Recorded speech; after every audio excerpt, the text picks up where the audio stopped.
সব সময় যে ছেলে মেয়েকে কথায় কথায় যে হ্যাঁ বলতে হবে সবেতেই, সেটাও কিন্তু নয়। মাঝে মাঝে কিন্তু না বলতেও জানতে হয়।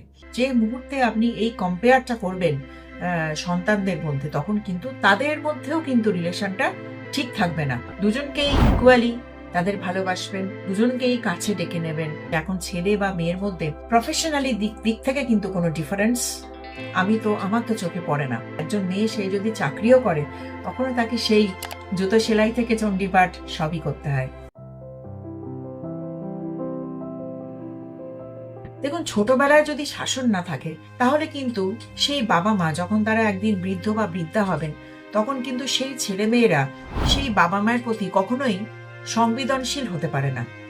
এবং আমি এটা বলতে চাই যে স্নেহ দেওয়াটা ভীষণ দরকার। তাকে, বাচ্চাকে ভালোবাসা, তাকে আদর করা, তাকে অ্যাফেকশন, সবটাই ভীষণ যেমন দরকার, তেমন তাদের মধ্যে যে একটা মরাল এডুকেশন দেওয়াটা, সেটাও কিন্তু দরকার। একটা মরাল ভ্যালিউজ, যে শিক্ষার পাশাপাশি মানে স্কুলের যে সিলেবাস, শুধু সেটাই তাকে পড়িয়ে দিলাম, তারপর তাকে এক্সাম দিতে পাঠিয়ে দিলাম, ঠিক আছে আজকে তুমি খুব ভালো এক্সাম দাও, কিন্তু তার বাইরেও যে তাদের একটা মরাল, একটা ফাউন্ডেশন যেটাকে বলে না, সেটা তো বাবা মার কাছ থেকেই আসে।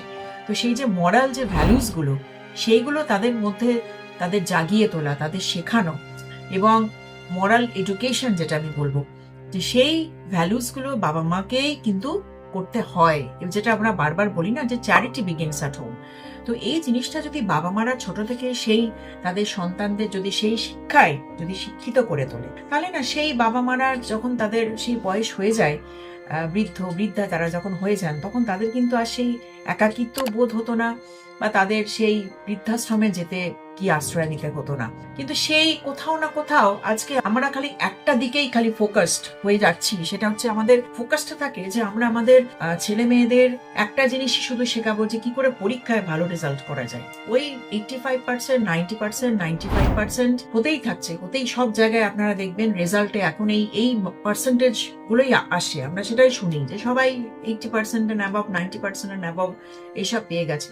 কিন্তু আলটিমেটলি তাদের মধ্যে আমরা কতটা মরাল ভ্যালুজ তাদের মধ্যে আমি দিতে পারছি, তাদের আমরা শেখাতে পারছি যে জীবনে চলাফেরা করতে গেলে কোন জিনিসটা ভালো, কোন জিনিসটা খারাপ। হয়তো হতে পারে আপনার সেই ছেলে বা আপনার মেয়ে তারা খুব শিক্ষিত হলো, ভালো পড়াশোনা আপনারা শেখালেন, সে সারা বছর সে প্রত্যেকটা ক্লাসে সে ফার্স্ট সেকেন্ডের সবসময় হতে থাকলো, সব ক্লাসেই সে ফার্স্ট সেকেন্ড, তার রেজাল্ট এরকম হতে থাকলো, সে একটা খুব ভালো চাকরি পেলো, অনেক অনেক টাকা তার স্যালারি হলো, কিন্তু আলটিমেটলি সে আপনাদের দেখলো না, আপনাদের খোঁজ নিল না, আপনাদের থেকে দূরে চলে গেল।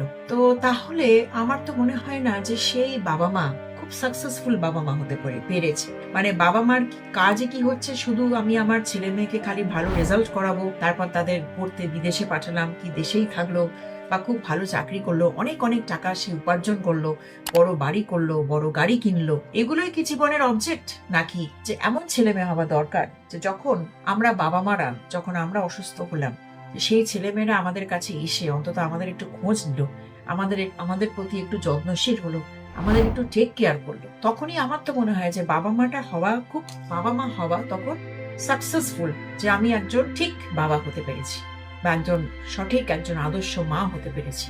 যে আজকে আমার এই ব্যাড টাইমে, বা আমি যখন ভীষণ একাকিত্ব বোধ করছি, আমার ছেলে বা আমার মেয়ে তারা আমার পাশে আছে, তারা আমাকে সঙ্গ দিচ্ছে, তারা আমাকে অ্যাটেনশন দিচ্ছে। কিন্তু কোথাও না কোথাও যেটা বললাম, যে আমরা সবসময় ওই বই পড়া বিদ্যার ওপর বেশি ফোকাস করতে গিয়ে আমরা আমাদের এই মরাল যে এডুকেশন, যে মরাল ভ্যালুস গুলো, আমরা কিন্তু সেগুলো বাচ্চাদের মধ্যে দিতে পারছি না। কি করে দেবো? কারণ আমরা নিজেরাই হয়তো তার মধ্যে অনেকটাই জানি না। আমাদের নিজেদেরও কোথায় ফোকাস থাকে, খালি কতক্ষণে সেই মোবাইল দেখবো, মোবাইল স্ক্রোল করতে থাকবো, ফেসবুক নিয়ে বসবো, হোয়াটসঅ্যাপ নিয়ে বসবো, এবং আমাদের নিজেদের ক্যারিয়ার নিয়ে আমরা ব্যস্ত থাকছি। যে আমাদের হাজারটা মিটিংস, আমাদের নানা রকম আজকালকার এই কর্পোরেট লাইফের স্ট্রেস, এইসব স্ট্রেস নিতে নিতে কখন যেন মনে হয় যে আমাদের সেই ছেলে মেয়েদের প্রতি যে কোয়ালিটি টাইম যেটা দেওয়া দরকার, সেটা হয়তো আমরা দিতে পারছি না।